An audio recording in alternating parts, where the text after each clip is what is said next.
उसका दर्शन करो। उनको भी उसका दर्शन नहीं। रहो स्वर्गलोक में, लेकिन वो भी वहां दर्शन नहीं पा सकते। तो बताइए आप कि स्वर्गलोक में उसका दर्शन नहीं होता, सूक्ष्म लोक का उसमें दर्शन नहीं होता, तो फिर बताओ यहां मनुष्य शरीर मृतलोक सबसे महत्वपूर्ण, यह स्थान अति उत्तम। इससे बढ़कर के दूसरा अच्छा स्थान कोई नहीं। ये कर्म है, कर्म योनि, और वो सब होगी। जो यहां कमाओ वो स्वर्ग में या आप तवे ब्रह्मांड में जाकर भोग लीजिए, और वहां पुण्य क्षीण हो जाए फिर आ जाए। तो आपके लिए तो बड़ा सुलभ है, बड़ा आसान, बिना देखे हुए आपको कोई बता नहीं सकता। तो चीजें सब पहले भी थी, अब भी है, पहले भी लोग प्राप्त करते रहे, लेकिन ऐसा वक्त जमाना एक 50 साल के अंदर आया कि आप ऐसे प्रवाह में इंद्रियों के बह गए स्वाधीन और स्वतंत्रता में कि घर की लकीर तोड़ दी। बच्चों ने, देवियों ने, पुरुषों, समाज की तोड़ दी, जातियों की तोड़ दी, धर्म की तोड़ दी, राजपाट की तोड़ दी, सबकी लकीर। नहीं तो ये पहले सब अपनी अपनी लकीर में रहते थे। तो इसलिए जनता बिल्कुल स्वच्छ और साफ, निर्मल और नेक रहती थी, अच्छी रहती थी, मनुष्य बनकर, और सब में दया थी, सब में रहम था। लेकिन अब तो ये बात सब खत्म हो गई। तो थोड़ा पहले सत्संग सुन लीजिए आप।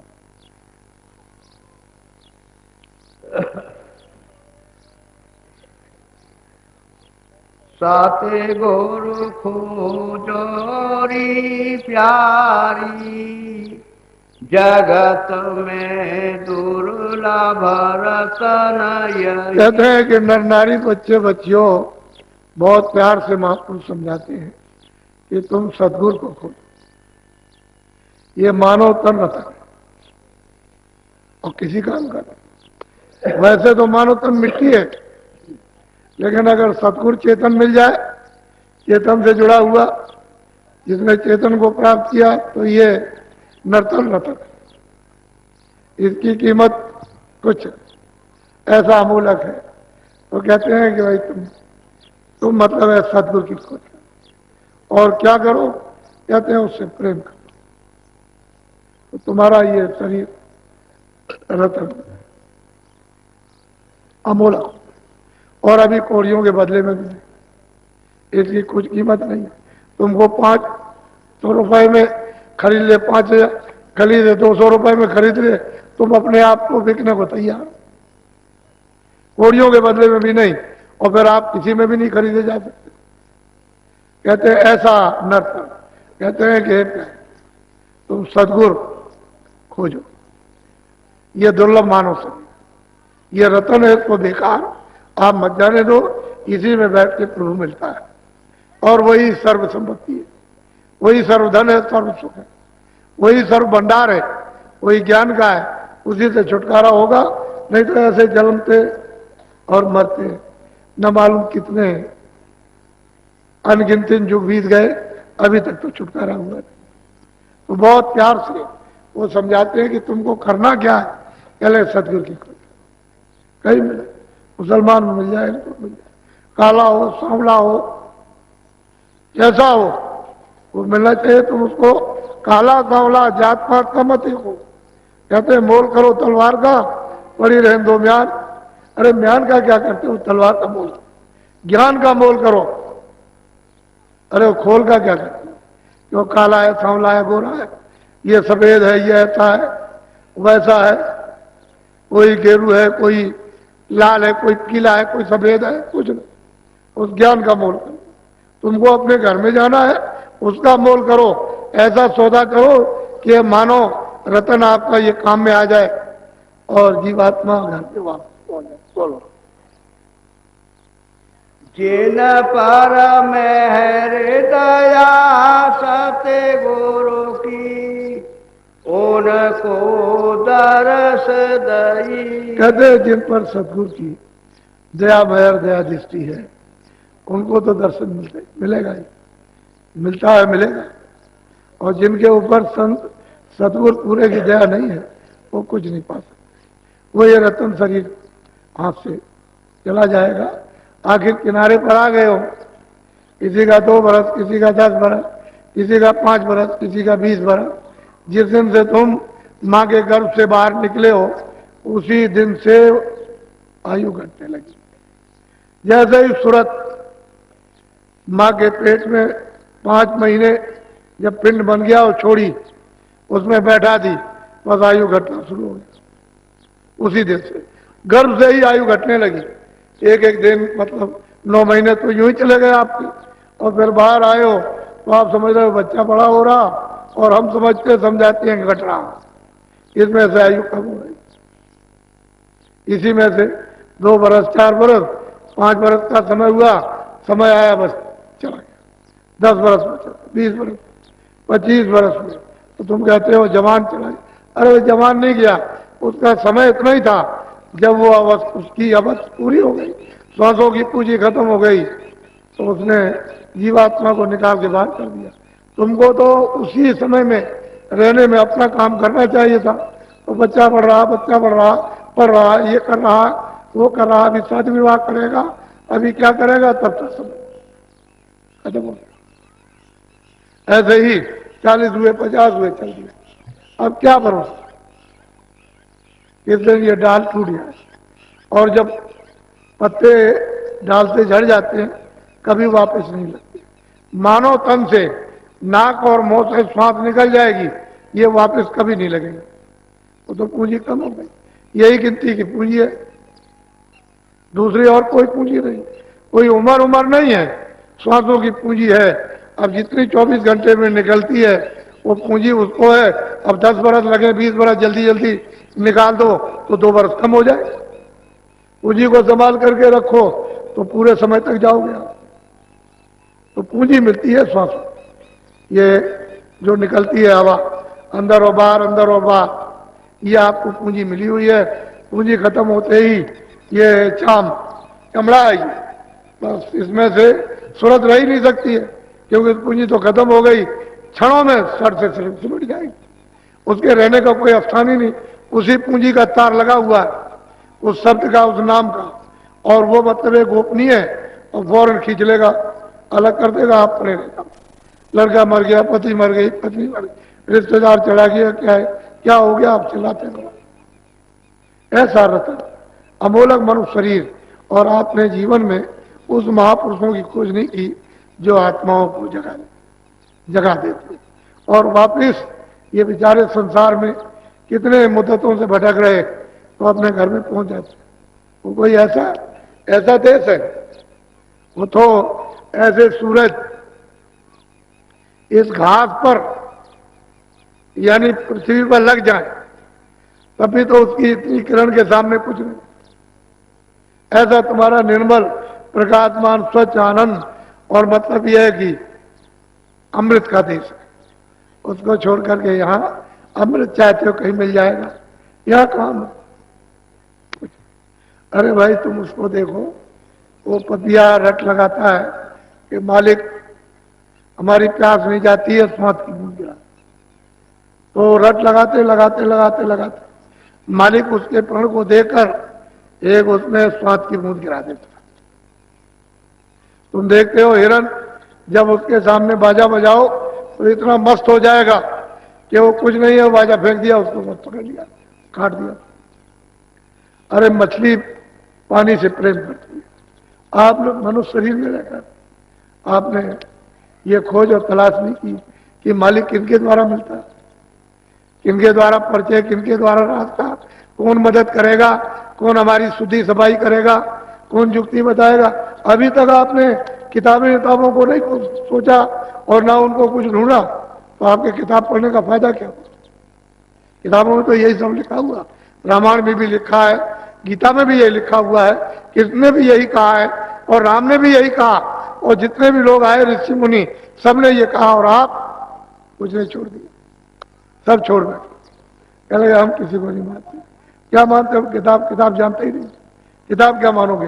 किताब के तो पन्ने आप फाड़ते हो, तिरस्कार करते हो। देवता का किताबों का तिरस्कार नहीं, उसका अर्थ समझो और उससे काम ले लो। और महापुरुषों के पास जिन्होंने देखा उनके पास जाओगे तभी आप उनको समझ सकते। बोलो। तरस पाए सतलोक सिधारी, सात नाम पद की। कहते हैं जब महापुरुष मिल जाएंगे और फिर उसको बाहर और अंदर दोनों तरफ दर्शन होगा, तभी तो उसको ले जाएंगे। ऐसे कैसे जाएगा? वो तो रास्ते में एक दो लोग हों तब तो वो जा भी सकता है कि चलो किसी एक लोग को पार करें। वहां तो अनंतों लोग हैं, गिनती में नहीं आ सकते। इतने लोगों को पार करके और अपने देश में जाना है तो जिसने रास्ता देखा होगा वही तो पहुंचाएगा। सड़क जिसने देखी है वही तो सड़क पर ले जाकर आपको छोड़ देगा। तो वो नाम रूपी सड़क पौड़ी उसने ऊपर से नीचे तक लगा रखी है और आंखों के सामने टिकी हुई है। ये ध्रुवतारा जो देखते हो ये उसी का प्रतिबिंब है। उस पर्दे पर, फिर दूसरे पर्दे पर, फिर तीसरे पर्दे पर, चौथे पर्दे पर, हजारों पर्दों पे पड़ा हुआ और वो आपको दिखाई देता है ध्रुवतारा। और वो अटल है, अपनी जगह पर है। वो सतलोक की धारा आई हुई है, एक जगह पर स्थिर है, कोई हल्टी उल्टी नहीं है। उसी पर सब झूलते हैं और घूमते रहते हैं। वो तो एक धुरा है, उसी पर घूमते हैं सबके सब लोग घूम रहे हैं। ईश्वर भी घूम रहे उसी पर, ब्रह्म भी घूम रहे, पार्व भी घूम रहे, स्वर्ग इत्यादि सबके सब उसी धुरे पर सब घूम रहे हैं और वो अपनी जगह पर स्थिर है। इस तरह से तो वो एक चिन्ह है कि देखो ऊपर से धार आई हुई है और अंतर आंखों के सामने वो टिकी हुई है। जब दिव्य दृष्टि ज्ञान चक्षु तीसरा नेत्र है जब खुलता है तब वो दिखाई देती है। उसी को कहते हैं चरण कमल। इतने श्वेत, इतने सफेद कि आप कोई चीज इतनी है ही नहीं सफेद, इस तरह की। तो वो तुम्हें तो बड़ा रस है, बहुत आनंद। उसी को पाकर ज्ञानियों ने कह दिया है कि अहम ब्रह्मास्मि, कि जो तू है तो मैं हूं, वास्तव में वो बात नहीं, वो तो एक छोटी सी। उसी को देख करके इतने मस्त हो गए कि और किसी को नहीं। उसके आगे तो वहां से तो चाल शुरू होती है। डोरी को पकड़ लोगे वहीं से सब झनकारें, वहीं से सब आवाजें, वहीं से अमृत चूना शुरू हो जाता है और सूरत उसी को पी करके प्रोड़ होती है मजबूत और चल पड़ती है। तो ऐसे नहीं, महापुरुषों की कृपा से। बोलो। जीव पड़े 84 बार में खान पान मदमा। कहते हैं जीव बेचारे क्या करें, मनुष्य शरीर में क्या करें, 84 का कर्म कर रहे और इस खान पान में लगे पड़े हुए। आखिर में जब जाएंगे तो सीधे 4 खानों में, 84 लक्ष्योनियों में काटो पीटोगे, मारोगे, इन आत्माओं को सताओगे और बस शुद्ध आहार करोगे तो सीधे नरक। सीधे ऐसे ऐसे घोर नरक हैं कि जितना ये देश है पूरा, इतना तो वहां एक खंबा है आग से जलना, आग से, यानी जितना ये देश उतना एक खंबा है ऐसा खड़ा हुआ और आग धधक रही है। लाखों मीलों से दिखाई देता है कि यह खंबा आग से जलना। उसमें जीवात्माओं को चिपटा देते हैं, वहां पर जलाते हैं उसको, उसमें बांधते हैं तो चिल्लाता है तो कितनी आवाज, किस तरह से चिल्कार मारता है। तो अभी तो आपको मालूम नहीं है कि नरक क्या चीज है और कितने नाम के नरक हैं। 1-2 नाम की, कई नामों के नरक हैं। जीवात्माओं को इस खान पान में, भोगों में फंस के उसमें डाल देते हैं। फिर ये मनुष्य शरीर वहां से करोड़ करोड़ बरस तक वहां एक रफ्तार पीटते रहो, मार खाते हो, चिल्लाते रहो, न दिन को चैन, न सुबह न शाम, किसी समय चैन नहीं मिलती। ऐसी वहां पिटाई होती है और वो जमदूत ऐसी ऐसी लगियां 10-10 हजार मील की लंबी लगियों से पकड़ करके छेद के चिपकाते रहते हैं।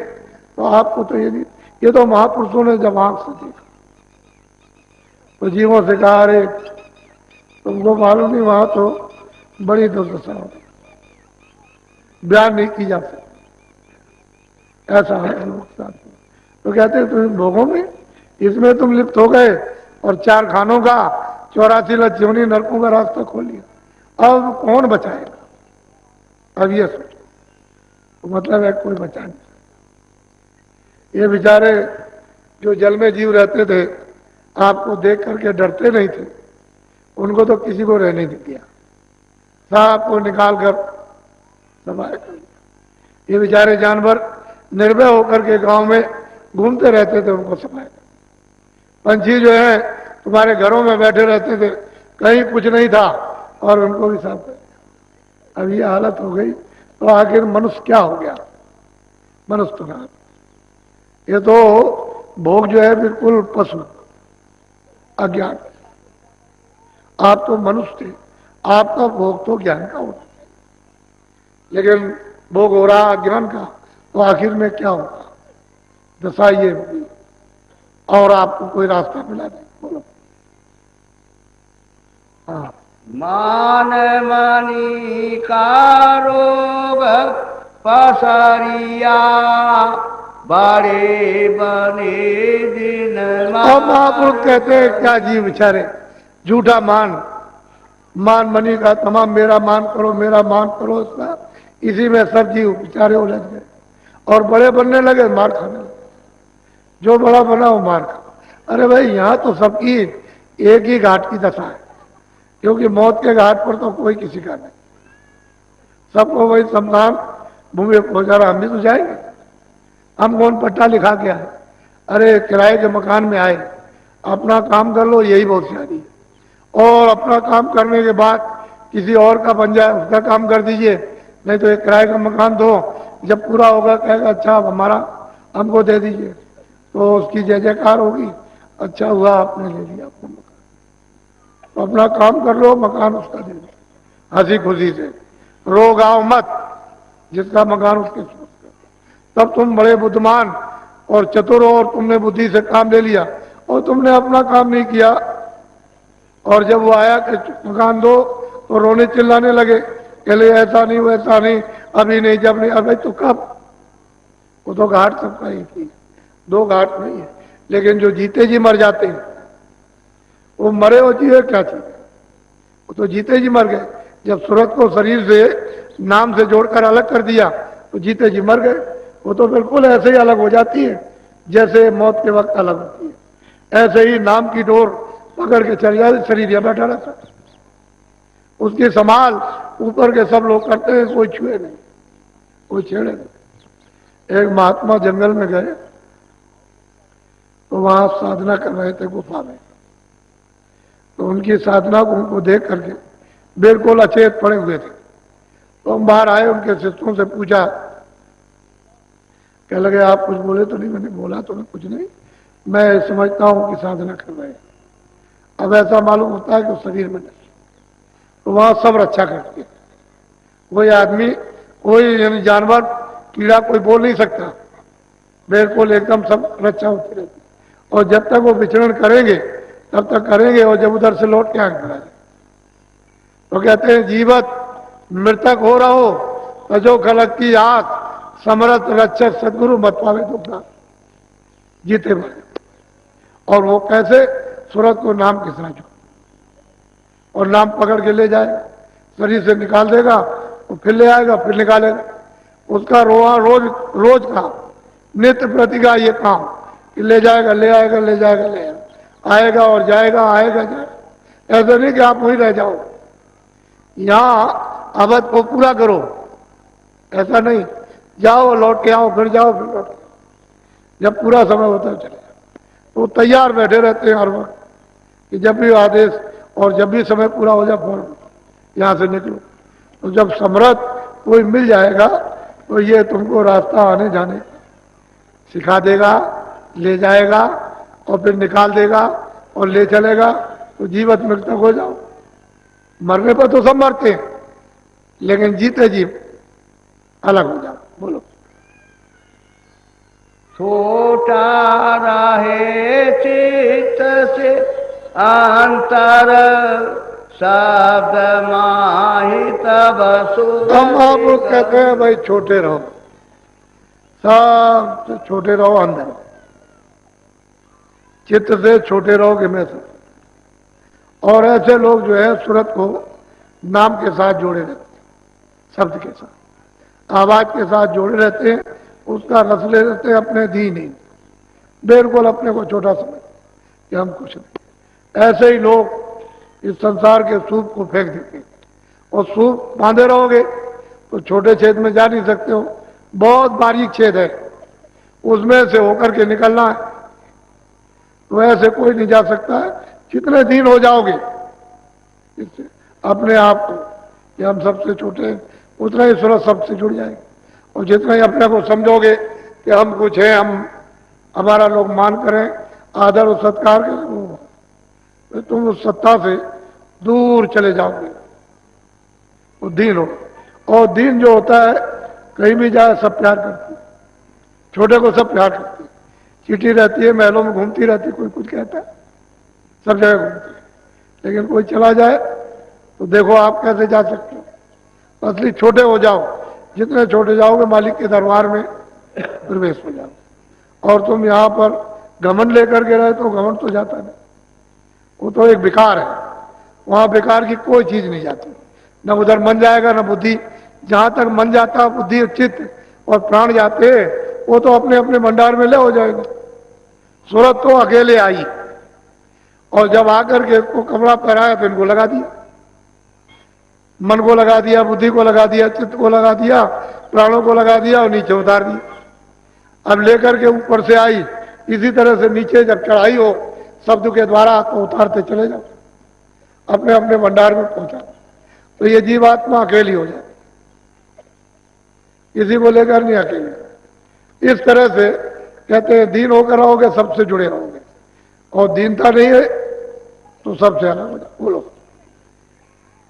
शब्द भेद और शब्द कमाई।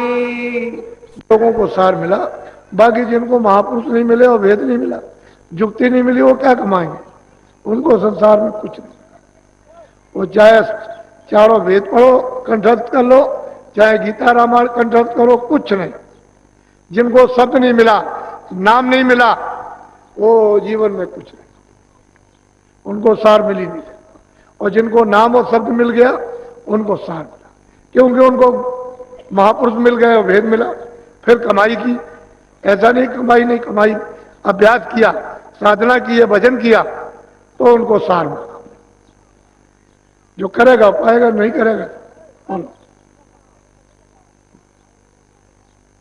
सब धरता सत्य गुरु पहचानो, हम यह पूरा महापुरुष कहते हैं कि भाई ऐसे गुरु की, ऐसे महापुरुष की तलाश करो जो शब्द में रहता है, जो शब्द वेद जानता, क्योंकि वो वही बात करेगा जिसका गुणी है। जिस विद्या को जानता है वही बात ले आएगा, दूसरी कोई बात नहीं करेगा। सारी रचना ही जब शब्द की है, जब नाम की है, आवाज की है, तो आप यहां भ्रम क्यों रहे हो? आप इस खोज से अलग हो और देखो कि चेतन शब्द की रचना का विस्तार किस किस तरह का है, उधर देखो। तो जो जो इसको, इस भेद को जानते हैं वही आपको बता सकते हैं। कहते हैं कि ऐसे महापुरुष की तलाश करो जो शब्द में रहते हैं, जो शब्द में जुड़कर और उसमें लय होकर और निकल गया, पार हो गया, और सच्चे प्रीतम को जिसने पा लिया अमरलोक में, अपने देश में जाकर, और आता और जाता। ऐसे की जरूरत है, और ऐसा नहीं मिला था कुछ। बोलो खोलो आके निकट ही देखो, अब क्या खोलूं। महापुरुष कहते हैं कि भाई जब तुमको ऐसा भेद मिला तो अब क्या जल्दी करते, देर करते हो, जल्दी करो। कहते हैं कि हाँ खोलो अंदर की, जल्दी से जल्दी, थोड़ा सा कर्म करो, थोड़ी सी, थोड़ा सा अभ्यास करो, थोड़ी मेहनत करो, थोड़ी सी, और सहयोग ले लो, उसमें मतलब दया शामिल कर लो, तो आंख खुल जाए। कहते हैं निकट ही देखो, दूर नहीं है, पास। लेकिन पर्दे इतने पड़े हुए हैं कि मालूम होता है वो इतना दूर है हमसे। जब वो कोई पर्दा नहीं रहता तो जैसे सूरज दिखाई देता है, ये सब मंडल इसी तरह से दिखाई देते हैं जैसे मतलब है सामने सूरज दिखाई दे रहा, और तरह तरह के बादल आ जाए कई बात के तो सूरज हमको दिखाई नहीं देगा, क्योंकि सामने पर्दा आ गया। तो पर्दे पड़े हुए हैं, हर मंडलों में पर्दे पड़े तरह तरह के, वो अगर पर्दे हट गए तो सीधा किसी को भी देखो, ईश्वर को देखो, ब्रह्म को देखो, पारब्रह्म सृष्टि देखो, उसके परे की, और मतलब ये सत्पुरुष का दीदार दर्शन को, सीधा कोई पर्दा नहीं किसी का। फिर कुछ नहीं कर रहे हो, फिर ये खाली जा रहा, फिर आपको कितना समय लगेगा इस शरीर में आने का, कोई उसकी गिनती है, कोई है तो हिसाब। इसलिए स्तन को अमूल्य समझो, बहुमूल्य, इसकी कीमत नहीं कोई दे सकता। क्योंकि हीरे जवाहरात की तो कीमत आपने लगाई, लेकिन कहोगे हम ये सब रखते हैं, इसको खड़ा कर दो तो कोई नहीं खड़ा करे, कोई नहीं कर सकता। बोलो।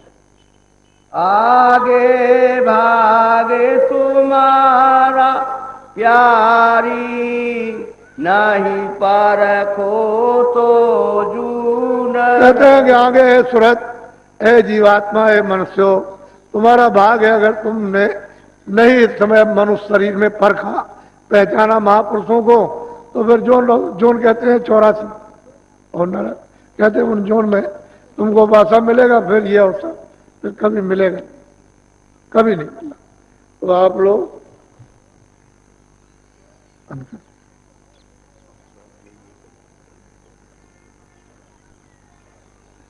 अब आपको नामदान देंगे। 2 बंधन है आपके लिए, और कोई बंधन। एक तो शाकाहारी रहना, शुद्ध आहार, अनाज, सब्जी, फल है, सूखे गीले, घी दूध है, इन सब चीजों का आप दिन में 100 बार सेवन करो। अशुद्ध आहार में इसी में सब समझ जाओ। अशुद्ध आहार नहीं करना, शुद्ध। दूसरा ये बीड़ी, तंबाकू, हुक्का पी सकते हो, हमने तो कभी पिया नहीं है, पर ऐसा कोई भी नशा, कोई नशा हो, इससे कोई मतलब नहीं, ऐसा कोई नशा मत करना जो बुद्धि पागल हो जाए। ये 2 चीजें मना है। बाकी घर में चोरी चमारी, मारपीट, लूटपाट, गाली गलौज, ये तो अब माँ बाप बच्चों को ही सिखाते रहते, हर जगह सब जगह ये कहते हैं, ये मत करो, ये मत करो, ये मत करो। तो वो तो मतलब है कि मनुष्य का कर्म है, वो तो आपको हर जगह मना किया जाएगा। पर शाकाहारी रहना और नशीली बुद्ध नाशक चीज से बनेगा, उसको नहीं। बाकी घर बार में रहो, बाल बच्चों में रहो, खेती दुकान दफ्तर का काम करो और बच्चों की सेवा करो, ये सब आप करो। उसमें 24 घंटे में 23 घंटे तो ये काम करो, और 1 घंटा भजन के लिए आप बचा लो। वो भी है 15 मिनट, कभी 10 मिनट, कभी सुबह, कभी शाम, कभी दिन में, कभी रात।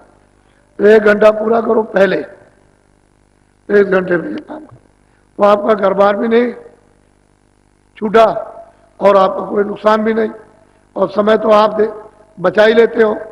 वो तो बेकार समय चला जाता है, क्योंकि उससे कोई आपका काम तो है नहीं, और जब आप भजन करोगे तो आपके काम आएगा, आप ही की चीज आपके काम आ जाएगी। तो 1 घंटा समय बचाओ। जब भजन होने लगेगा तो तुम 1 घंटा क्या, 2 घंटे भी, 4 घंटे भी, 10 घंटे भी समय अपने आप दोगे। हमारे कहने की जरूरत नहीं है, फिर 10 घंटे भी लग जाओगे, 4 घंटे भी लग जाओगे, फिर तो अलग बात है। वो तो चीज ऐसी है कि जब वो मिलेगी, जो नशा और मस्ती चढ़ेगी, वो मतलब ये है कि उसके सामने कोई कुछ नहीं, वो तो है। लेकिन 1 घंटा समय बचाओ 24 घंटे बस, और कोई बंधन तो है नहीं। हम तो किसी को साधु बनाते नहीं, ना अभी तक किसी को बनाया।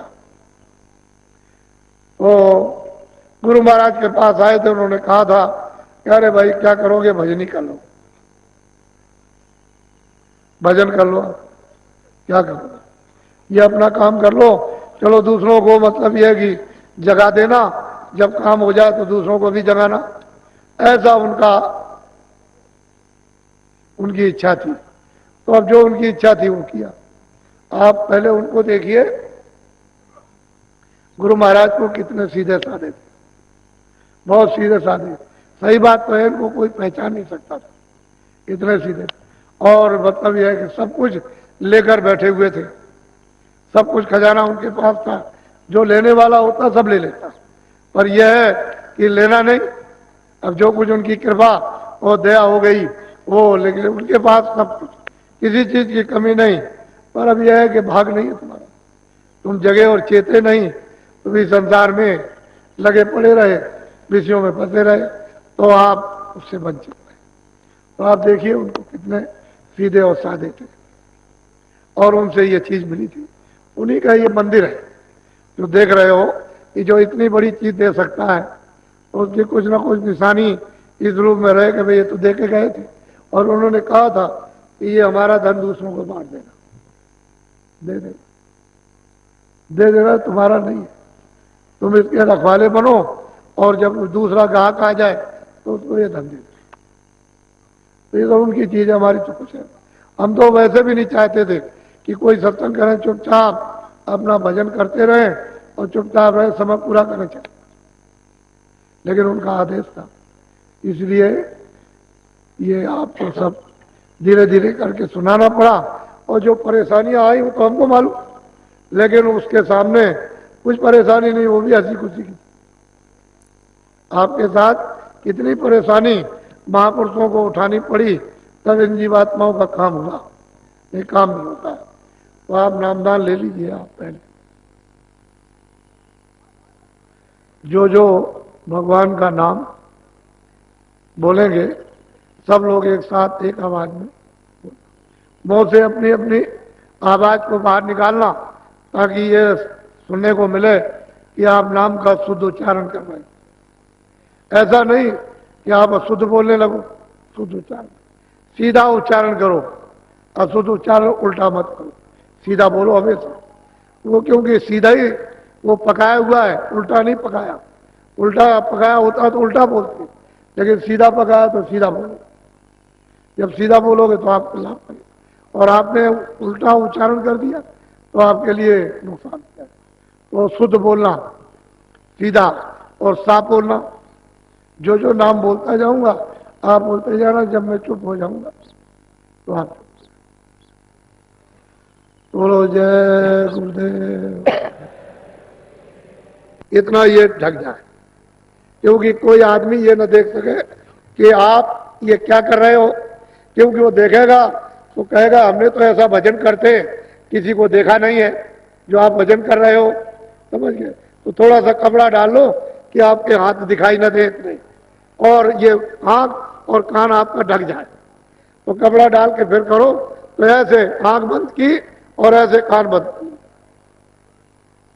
ऊंचा ध्यान देकर ऊपर की तरफ, सूरज के जीवात्मा के कान से, जो अंदर में एक कान है उससे सुनने का काम करना। तो शुरू में जब आप बैठोगे तो मालूम होगा सुनसान, तो ऊपर ऊंचा से ऊंचा उधर मन और चित्त बुद्धि कानों के साथ लगा करके कान से गौर से सुनना। ये आवाज ऐसी आवाज होनी, उसको ऐसा पहचानना कि ऐसी आवाज कोई बाहर भी है, ऐसा पहचानने की कोशिश करना। जब मैं कहूंगा कि अच्छा खोल दीजिए तब खोलना, ऐसे बैठ जाओ, आगे पैर करो ऐसे, सब लोग इस पर रखो ऐसे हाथ, ऐसे। ये आंखें बंद करना और दोनों कान, दोनों आंखें और दोनों कान, और अंदर के कान से सुनना ऊपर की तरफ। आंख और कान बंद करो, बंद कर लो आंख और कान, और ऊपर की तरफ बहुत गौर से सुनना, इधर उधर मन कहीं ना जाए।